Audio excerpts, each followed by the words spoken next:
So I have something I call the 3 truths of success. Now, I want to be honest because I reflect on this a lot at the end of last year. These are my truths. I think that they're universal. I'm pretty sure they are from what we studied. But I'm not saying with absolute certainty that it's your truth. But I can only share with you from a truth, that's why I use the word truth, what I've experienced. Okay? So this is not a theory. This is literally my fundamental experience over the last sort of 8 or 9 years. Literally, right? So I want to share these with you. The first one is the decision I made in 2012 at the beginning. I realized that I knew a lot of things intellectually. Being a teacher, I was reading books, I was listening to audio, I was going to seminars. I would sit at a seminar often and I'd go like, I know that.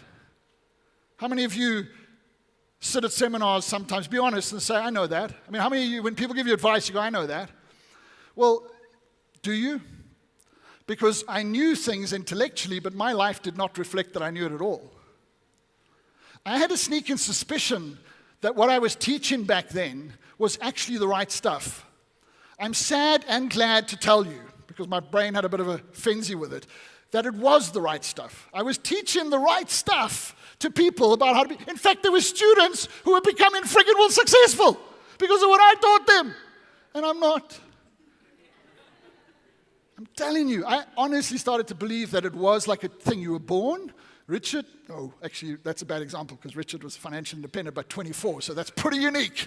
I just didn't want to say no to Kelly, but I'll say no to Kelly, you're not going to be successful. Richard, you're going to be successful. You're not going to be successful. No, yes, no. It's like, it'd be so much easier if they, just told you, don't worry, don't struggle, man. You're never going to be successful. Just get used to it. How many of you have actually wondered if that's true? Like if you were just never meant to be successful. How many of you are honest enough to reflect on that, right? And I'm good, because the people who are raising their hands are people who develop what we call consciousness. They're actually starting to become aware of what they're thinking and what they're doing. And that's actually the first stage to changing. Because all of us have lots of self-doubt. And part of that self-doubt over years starts to become, maybe it's never meant to happen. And I remember that so well. But anyway, I made this distinction that I knew lots of stuff, but my life didn't illustrate I knew it. I was teaching people how to be wealthy, how to succeed in business, how to become healthier, how to do all this stuff. But I was not getting any of it. And so it occurred to me when I stopped asking what's wrong with me, which was just depression and Prozac, when I actually asked what can I do about it, that maybe I should become a humble student and stop reading a book or going to an event or taking advice with the attitude that I know it already. And it's funny because on that journey I met a guy called T.R. Vecker. How many of you have heard of T.R. Vecker? So T.R., you guys, when I say how many of you heard of a name, write the name down. Do yourself a favor, right? Because I'm only going to share with you very successful people. T.R. is one of the, he's retired now, but you can get his book. His book is called The Secrets of the Millionaire Mind. And T.R. is one of the biggest proponents of helping people change psychology around the money in the world today. I listened to that book 47 times in 2012. 47 times. I'm not very clever. I have to listen over and over again. Because it's very ritual-based. It's all about mindsets and mantras and things that you keep doing. But at the end of the day, T.R. is a specialist. And when T.R. came to South Africa, I made him come here because it was I need T.R. Intention is powerful. And it's true because I always wanted to see him when I went to America, never got to see him, never got to tie it up, and suddenly he came here. And I remember I went to the seminar. I was privileged to be part of the group. I met T.R., I interviewed him, I worked with him, and I got to watch him because he doesn't present it anymore. He's pretty much fully retired. But he did this one new one in South Africa with the other co-presenter. And I remember him saying, when that little voice says to you that you know this, and you need awareness to pick this up, when you're listening to some advice, reading some advice, watching some advice, or just even have an epiphany in your mind about something that makes sense, and that little voice starts going, no, but we know this stuff, right? It doesn't work. I tried it once. Simply say this: thank you for sharing. Now, when he told me, he's like seriously? But it's a voice, right? So it's talking to you, talk back to it. Not out loud if you're in a room full of people. I don't mind, but and I promise you, it works. Because that little voice keeps creeping in. You'll just catch yourself not paying attention anymore because you think you know what's been said. And you just go, you know what? Thank you for sharing. And the little voice gets all sulky, and it goes to the corner of your brain, whatever. I don't know if it actually does that, but it sort of felt good to think of it like that. And it lets you listen because I don't care if you know it, right? Have you got that? Repetitiveness is the mother of education. If your life doesn't illustrate that you know it, you don't know it. You might know it intellectually. Who gives a damn? Your life needs to illustrate that you know it. And it's funny because this was my journey. It was very much my personal journey. I was not reflecting. I didn't read it from anyone. I wasn't trying to get it from somebody else. It's something that I realized. And then, many years later, I found out that studies that were done of the wealthiest people in the world found that 86% of the wealthiest people in the world believed in lifelong educational self-improvement. And get this, only 5% of the rest of the people believed in it. And my good friend, Dr. Demartini, when I told him this many years ago, because he's a very wealthy man, he said, it's true. He said, people that need it the least do it the most, and people that need it the most do it the least. Simple as that. So this is a truth for me, but it's a truth that's then been proven. Now, I've had the privilege of meeting a lot of wealthy people. I even met a guy that is worth $3.2 billion with a B, dollars with a D. It's a big difference between rands and dollars, right? I mean, 3.2 billion rands quite a lot as well, but dollars, seriously? There's only 1,100 odd billionaires in the world today out of a population of 7 billion people. And I'll never forget when I met him, a friend of mine arranged for me to interview him, and it was on a Skype, and I'll never forget this the rest of my life. He came on, and within like 12 seconds, he said, "Hi, Brian." He said, "I know that you're going to ask me a whole lot of questions, but can I ask you a favor? Can I have 20 minutes of your time to ask you some questions?" And he didn't say 5 minutes like we would. We want 20, but we asked for 5. He said 20, and he used like 19 or something. And I remember it was so funny because I was like a bit intimidated. I don't know if you've ever met like a real, wealth-based billionaire. I was a bit intimidated, and I remember thinking like, God, he's not going to ask me what I invest in or anything about money, right? He probably didn't need help in that because he was retired and worth $3.2 billion. But I'll never forget that. And then I got to meet so many different people, $100 billionaires, success comes at all different levels, right? But people that are really living their dreams and living what they do. And every single one of them, you can see it, they have this hunger to learn. What the hell is wrong with you? Well, not you, because you're here. So you guys are committed to it. But remember, make it a journey, continuous educational self-improvement. These guys are in their 80s. I met an 85-year-old who's, I don't know his exact net worth, but it's somewhere probably around $100 million. And he's actually a very well-known guy, but so out of respect, I won't mention his name. But he was still learning, and he's 85. I mean, he's like, if you meet a guy like that, you don't teach them. Okay, please, don't waste your time. Just listen. I went for a 15-minute interview and spent 3 hours in his office. I'll never forget it. And the funny thing is, at the end, he said, "Cool, are we done?" And I said, "But I haven't interviewed you yet," because I hadn't put the camera on. Because as I walked in, he just started to say, "Hey, Brian, what about this?" I'm like, He says, "Okay, quickly put the camera on." And I got a 15-minute interview. So you'll find it on our website somewhere. That was after 3 hours of advice, just absorbing. So please understand, this is not something I made up. How many of you, maybe before you thought you were, but now you kind of realize this actually is a strategic strategy you should have in your life? Continuous educational self-improvement. Go to seminars, buy books, listen to audio, take advice. So what's the truth number 2? Truth number 2 is live true to yourself. So when people say, so when you started that journey, Brian, in 2012, what's the thing that probably had the most impact in your life? If you were to look at the success you have now, if you could just say one thing, because I believe it's a collection of a whole lot of things, but if there was one thing, it is the teaching of my good friend that I've mentioned 2 or 3 times, Dr. John Demartini, who was with John and I the other night, by the way. Okay, he's an amazing man. How many of you have never heard of Dr. John Demartini? How many of you have never seen Dr. John Demartini speak or heard him speak? Did you write his name down? You shouldn't even raise your hand. You should have been writing his name down. I've said it 4 times, right? And John he's a literal genius. He's I can't even know how to pronounce the word. It's like something P-nist, which is a studied research genius. He's classified in the world. He's an incredible brain. He's also an incredible individual. I've had the privilege of knowing him for 14 years. And he's written, he was told he'd never read, write, communicate, or amount to anything in his life. He's written 2,546 manuscripts, published 70 best-selling books, and talks in 50 countries in the world every year to millions of people.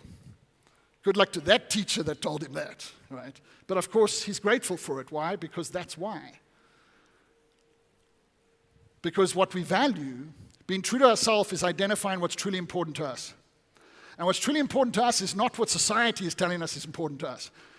So society, would you agree that society, religion, family, friends, everyone is trying to tell you what should be important? People call you they say you don't have integrity because What integrity actually means is to be true to yourself. But your truth is not the same as my truth. So it's wrong for me to say, well, just because you don't think what I think is important is wrong. So, I mean, you've all realized this. You don't even know this unconsciously, but you impose in your own values on other people. The problem is you don't even know what your values are sometimes. And values are not honesty and integrity and love, okay? Those are wishy-washy statements actually called human traits. They are not those things. They are truly things that are truly important to you. And work with John. It's free. Go to his website, drdemartini.com, and later on I'll tell you about a webinar series where John will come and actually talk to you and help you through this process at no cost, right? You want to identify what's truly most important. Your hierarchy, there's a hierarchy as well. So what's the number one most important thing in your life? Is it business? Is it your kids? Is it your health? Is it your relationships? Is it community? Is it what? And it's not what you think it is often, because what you think it is has been completely sort of falsely imposed by all these other things in life. Because they come from what we call your void. So the fact that John grew up and left school and was told by the teachers and his parents that he would never read, write, or communicate in his life, or never amount to anything, became the primary void that drove him at the age of 17, after hearing an individual speak in Hawaii, to say, I am going to go and change people in the world. In fact, he made a commitment then that I want to set foot in every country in the world, and I want to influence the lives and help people to create magnificence in their life. He hadn't even achieved it. Because no teacher really starts the journey having achieved it. They actually start the journey with a purpose of achieving it. That's why you should all become teachers one way or another. So it's an unbelievable thing, right? And that's why you want to listen. So he's unquestionably, to me, the number one human behavioral specialist in the world today. And I get the privilege to work with most of the best people in this industry. And so that's quite a big statement to make. But I love John to bits. And the amazing thing is he comes to South Africa 3 or 4 times a year. Because Clarissa, who runs the Demartini Institute globally, the office is actually based here in Sandton. So even though he's got offices in Houston and Australia and that as well, he runs his primary institute out of South Africa. So yeah, 4 times a year. That's a privilege because of the amount he travels.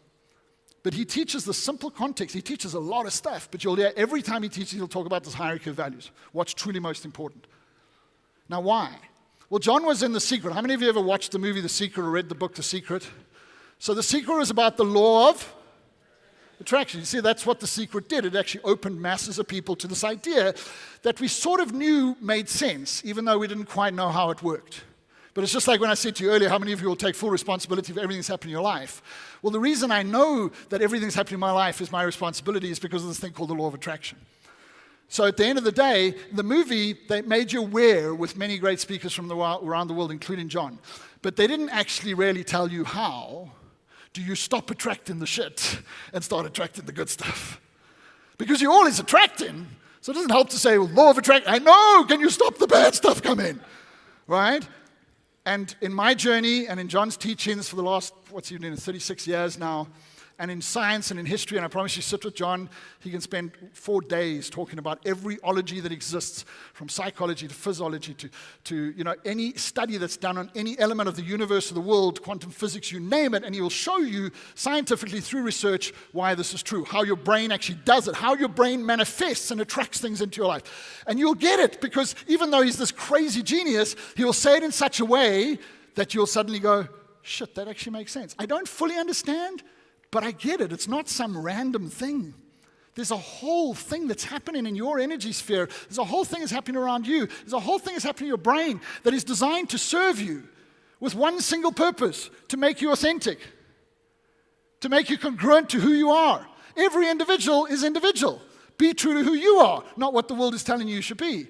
And if you do that, and this again is honestly my ultimate truth, you will start to attract positive circumstances, people, and opportunities into your life. I'm going to illustrate this to you just now, but I really want you to believe this, because I spent 42 years plus being beaten down. That's what it felt like. It felt like life was just knocking me, it felt like giving me a little taste and then just, and right from when I was a kid, all the way through 11 businesses that I started, and relationships and marriages and everything. I was there to do it for you. I had to suffer, so you didn't have to suffer. That would have been the only thing that would have made me want to stay alive at the time, probably, But the truth is, that's what it felt like. When I got clear about my values, and I thought I sort of knew, like most people think they know what they are, and I remember on the journey in 2012, the first decision I made was to go to Tony Robbins' Unleash the Power Within. Tony was my original book in 1996. I'd done all these audio programs, but I'd never seen him live. So Pupul, who's broke, remember this is like being in 2012, the worst financial state of my life, decides he's going to go see Tony Robbins. So he goes online, Tony Robbins, next one, New York. Cool, 6 weeks' time. I love New York. You know how expensive New York is. I'd promised my daughter who lives in America, she was I think 9 or 7 at the time, that I was going to take her to Disney World. Before I bothered to look how expensive friggin' Disney World was. I didn't even know how I was going to get to America in August to take my daughter to Disney World, but Pupul's going to go to New York to see Tony Robbins live. And I did, by the way, because of my values, which you'll see just now, because the universe conspired to help me make that a reality. The week before I left, I saw John. A friend said, let's go listen to John. And I listened to John, and there was something about him in that moment that touched me. And even though I'd known him for 5 years up until then, and I'd been invited to do the breakthrough experience about 5 times for free. There's no free breakthrough experiences, by the way, for anyone, anywhere in South Africa anymore. He's pretty well established here now. And that's his sort of signature event. And I walked to the back of the room, having just sort of scraped all the loans I could find together to go to New York to go and see Tony Robbins.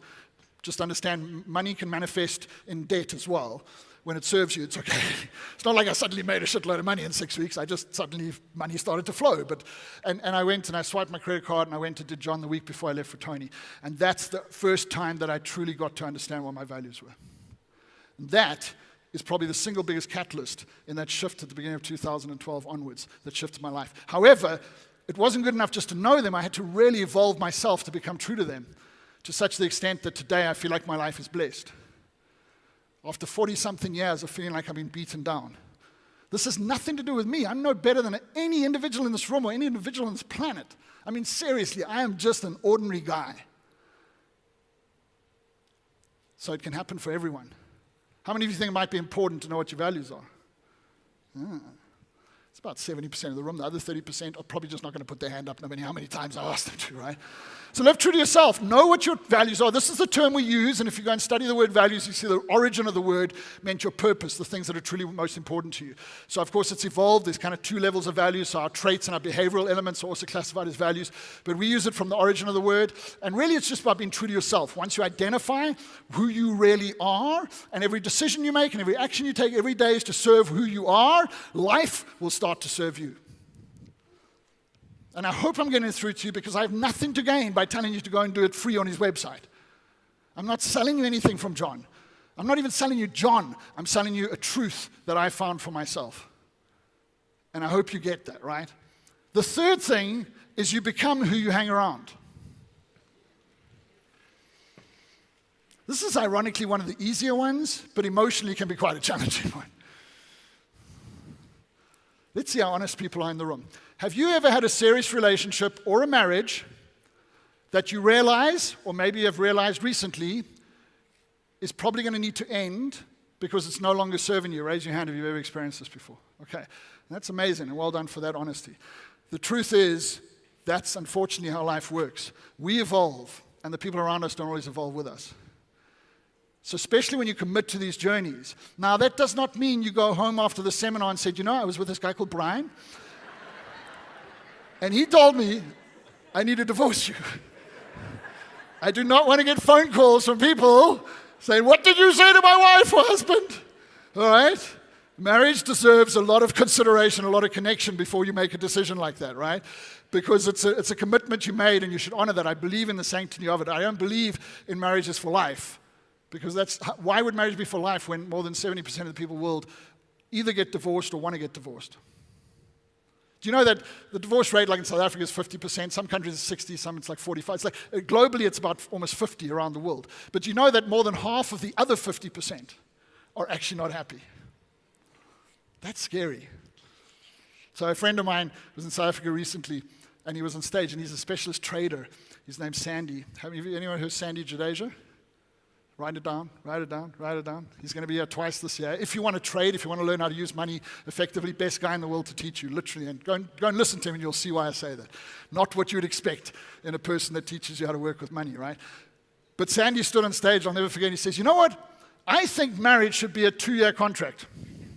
Renewable, because it's true, like when we get married, how many of you know when you got married, all of a sudden you weren't quite as attentive as you used to be? Like once you signed that little piece of paper, you suddenly were like, it's so cool, I can chill, I can be myself now. Brian said I must be true to myself. I'm not going to be so romantic, I'm not going to pay so much attention. I mean, how many of you would honestly know that's true about you when you settle in a relationship, right? So not so many of you have figured that one out. So imagine it was a 2-year contract.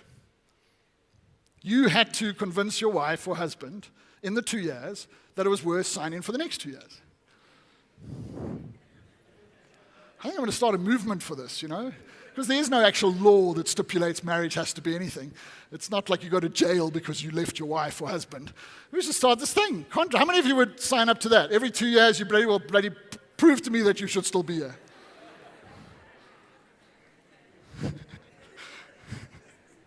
There you go. You go home now. Tell that to your spouse. Don't tell them you want to get divorced. Okay? Tell them you'll give them 6 months. How the hell did I get onto this? Anyway, who you hang around. So a lot of people come to me and say, Brian, okay, but how do you get to hang around with people that are better than you? So simple equation here. I mean, there's studies that show, you've probably heard of the 5 people you spend most time with is who you'll become. There's all these different studies about how you connect with people and actually how they influence your ability to grow. And you can go and read up on them. There's tons of them nowadays. But one thing from my truth perspective is if you hang around with successful people. Now, successful doesn't mean billionaires. I didn't get to hang out with a billionaire. I did have dinner with him twice when he came to South Africa and once overseas. But it's not like he's my buddy. Apparently, he hangs out with other billionaires. I'm getting there. I'm moving. All right? And there is a truth statement which is kind of sad but true that wealthy people hang out with wealthy people because they understand this law. So you don't need to go for somebody that's 500 steps ahead of you. Please be in their presence. Go and learn from them. Connect with them. But the people you really want to be around are the people that are 1 or 2 steps ahead of you. You want to keep elevating yourself. Now, hopefully, you'll all grow as a community or a group, but you want to be with people that have achieved what you haven't yet achieved. And it's not about them telling you and you copying them. It's about the energy of being connected with people that will lift you up in order to move in your life. So please, it's so true, but you need strategy in how to make this happen. You also need a little bit of compassion because you might start hanging out with your friends a little bit less. Guys, you can love your brother, your sister, your friend. It does not mean you have to hang out with them all the time. If you know they're bringing you down, if you know they're holding you back, just spend less time with them. And if they ask you why, be honest. You can still love them, right? You can still be there for them because they're somebody close to you. And I mean this with absolute sincerity. We hold ourselves back because we're worried about other people. We don't want to get divorced because our children might get hurt. Our children get hurt so much more in a bad marriage than they'll ever get hurt in a divorce. Because the only way that you'll ever teach anything to your children, how many of you have children? The only way they will ever get anything from you is if you live true to who you are. And that example is shown to them so that they will go out and want to live true to who they are. Do you know, and you know what? It deserves a round of applause because this is actually the biggest mistake we make as parents. It's the biggest mistake we make. And you know that most parents, it's been shown, and I'm so digressing here, but I'm having fun. Parenting, it's been shown that most people actually look at their children to be what they weren't. They have these human beings like this big and go, you are going to be this. And they might not say it to them, some actually do. And there's cuck in the future, right? And some of you know you had parents like this, and some of you are going, oh, fuck, that's actually me. My life was a mess. I want to live my life through my children. Well, I'm here to tell you your children don't want you to live their life through them, okay? Especially children in this day and age. The greatest love is freedom. The greatest love is to give them an environment where they can thrive and become true to who they are. And there's no genetics in values. So no child is going to have the same values as you have.